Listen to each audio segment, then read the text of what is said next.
Thanks ತುಂಬ thanks. ಹೊರಗಡೆ ಬಂದಿದ್ಯಾ? ಹೊರಗಡೆ ಹೋಗಕ್ಕಾಗಲ್ಲ ಮರಿ. ನೀನೀಗ ಈಗ ಇರೋದು ತೋಳದ ದುಡ್ಡಲ್ಲಿ ಕುರಿ ಮರಿ. ಹೊರಗಡೆ ಹೋಗೋ ಪ್ರಯತ್ನ ಮಾಡಬೇಡ. ಸುಮ್ಮನೆ ಸರೆಂಡರ್ ಆಗು. ಏನು ಆ ಮಾತನ್ನು ಕನಸಿನಲ್ಲಿ ನೆನೆಸಿಕೊಳ್ಳಬೇಡ. ಶೀಲವತಿಯರು ಮಾನವರಾಜ ಪೈಲವರನ್ನು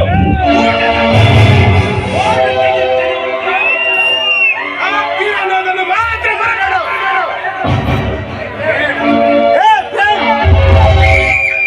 ಇದು ಚಿಕ್ಕ ಮುಂದಾದ್ರ ಸುಮ್ಮ ಮುಂದಾರ ಮಾತಾಡು.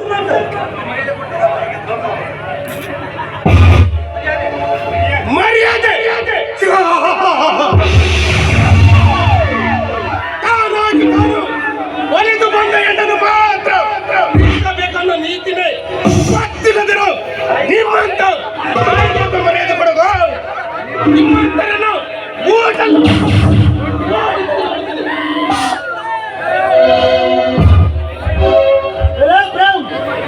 ನೀನು ತಿಳಿದು ಕಾಲ ಸ್ವಲ್ಪ ಎಡೆ ಮುಟ್ಟ ಇದೆಯಾ ಅಷ್ಟಕ್ಕೂ ನಿನಗೂ ಏನೋ ಸಂಬಂಧ. ಇವಳನ್ನು ಕಟ್ಟಿಕೊಳ್ಳಬೇಕಿದ್ರೆ ಹೆಂಡತಿಯೋ ಅಥವಾ ಒಡ ಹುಟ್ಟಿದ ಅಕ್ಕ ತಂಗಿಯೋ ಇಲ್ಲವಲ್ಲ. ನೀನು ಮೂರಿದನ್ನು ಇಟ್ಟುಕೊಂಡು ಚಟ ತೀರಿಸಿಕೊಳ್ಳೋ ಸೂಳೆಗಾಯ್ತಿ ಹೇಗೆ ಮುಖರಗಳ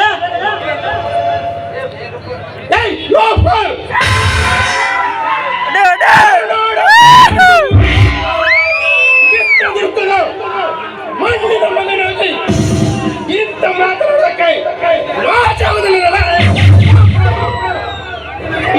ಇಂಥ ಮಣ್ಣಿನಲ್ಲಿ ಅರಸ್ತ್ರೀಯರನ್ನು ವೀರವನಿತ ಓಬವ್ವ, ಕಿತ್ತೂರು ರಾಣಿ ಚೆನ್ನಮ್ಮ, ಝಾನ್ಸಿ ರಾಣಿ ಲಕ್ಷ್ಮೀಬಾಯಿ ಅಂತ ಕಾಣಕಡೆ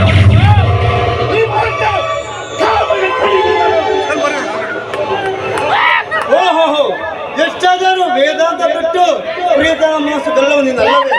ನಮ್ಮದು ಹಾಗಲ್ಲ. ನಿಮ್ಮ ಜೀವನದಲ್ಲಿ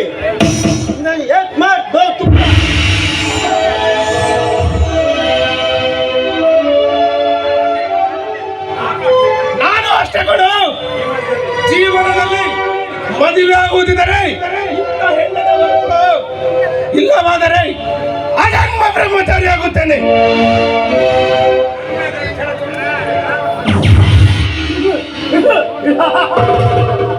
ನನ್ನನ್ನು ಕೆಳಕಟ್ಟು ಕೆಳಗಡೆ ನೀನಾಗಲಾರೆ. ಹತ್ತಿರ ನಾನು ಹೋಗುತ್ತೇನೆ. ಹೋದರು ಮತ್ತೆ ಬರುತ್ತೇನೆ.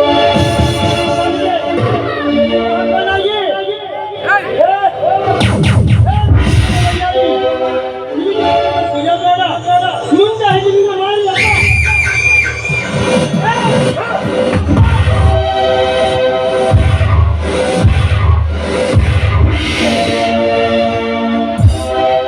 ಕೇಳಿದ್ರು ಅವನು ಆಡಿದ ಮಾತುಗಳು. ಸಿಂಧು ಕಚ್ಚೋದಿಲ್ಲ, ಹೊಗಳಿಕೊಳ್ಳಲಿ ಬಿಡು. ಹೌದು ನೀನು ಒಬ್ಬಳಿಗೆ ನಿನ್ನ ಹೆಸರಲ್ಲಿ ಆ ದೇವಿಗೆ ಅರ್ಚನೆ ಮಾಡಿಸ್ಬೇಕು ಅಂತ ಬಂದ. ಅಷ್ಟರಲ್ಲಿ ಆ ಪಾಪಿ ನನ್ನ ಬೆನ್ನಟ್ಟಿದೆ.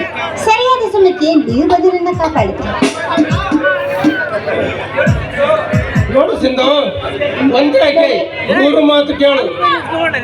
ನೋಡಿ, ಇಲ್ಲಿ ನಡೆದಿರೋ ವಿಚಾರವನ್ನ ದಯವಿಟ್ಟು ಅಷ್ಟೇ ತಾನೇ ಯಾರು ಗೊತ್ತಾಗಬಾರದು. ಬೇರೆ ದೊಡ್ಡ ನಿನಗೆ ಒಂದು ಹೊಸ ಸುದ್ದಿಯನ್ನು ತಂದಿರುವೆ. ಅದೇನಂತ ಗೆಸ್ ಮಾಡಿವೆ? ನೀವು ಫಸ್ಟ್ ಕ್ಲಾಸ್ ಅಲ್ಲಿ ಪಾಸ್ ಆಗಿದ್ದೀರಿ ತಾನೆ? ಬರೀ ಫಸ್ಟ್ ಕ್ಲಾಸ್ ಅಲ್ಲ ಸಿಂಧು, ಫಸ್ಟ್ ರ್ಯಾಂಕ್. ನಿಜವಾಗ್ಲೂ ಅನುಮಾನ ಹಾಗಾದರೆ ಸಿಂಧು, ಈ ಆನಂದದಲ್ಲಿ ಕಾಣಿಕೆಯನ್ನು ಕೊಡುವುದನ್ನು ಹೊರತು ಬಿಟ್ಟೆ. ನೀವೇನ್ ಬೇಕೋ ಕೇಳಿ, ಖಂಡಿತವಾಗ್ಲೂ ಕೊಡ್ತೀನಿ. ಹಾಗಾದರೆ ಈ ನನ್ನ ಕಣ್ಣಿಗೆ ಸಿಹಿಯಾದ ಮುತ್ತನ್ನು ಕೊಡುವೆಯಾ? ಹೋಗಿ, ನೀವಂತೂ ತುಂಬಾ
ಎಂದರಿಸಿದ